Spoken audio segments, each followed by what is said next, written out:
Председателите на Соединетите држави и на Турција, Барак Обама и Реджеп Тајип Ердоган се согласиле американската војска да изведува воздушни напади врз позиции на милитантите на Исламската држава од базата на НАТО Инџирлик.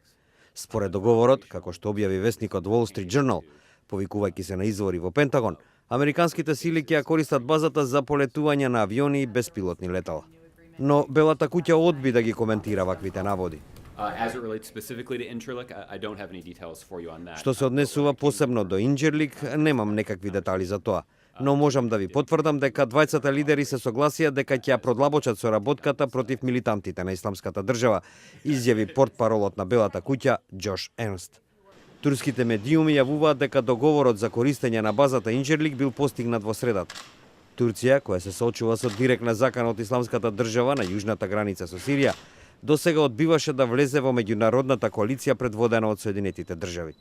На американските авиони не им беше дозволено да извршуваат летови и да бомбардираат цели на милитантите на Исламската држава од базата Инџирлик.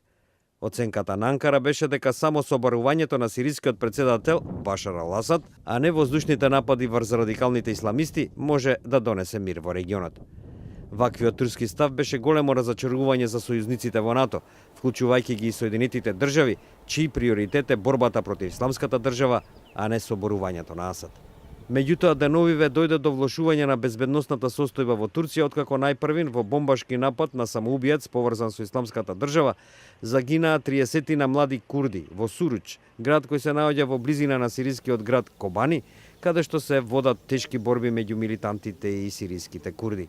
Во вчерашниот напад на џихадистите од сириска територија врз армијата на Турција пак загина еден турски војник. На тоа турската војска одговори со артилериски оган врз позициите на милитантите во Сирија.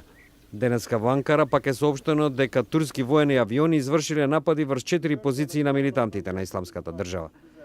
Турските власти сметаат дека нападите од страна на Исламската држава се одговор на последните апсења на луѓе во Турција под сомневање дека работеле за исламистите. Турскиот премиер Ахмед Давутоглу изјави дека неговата влада ќе ги преземе сите неопходни мерки за да ја заштити националната безбедност и од исламските екстремисти и од курдските милитанти. Имено во четвртокот еден турски полицаец бил убиен во Дијарбекир, град кој претежно е населен од курди.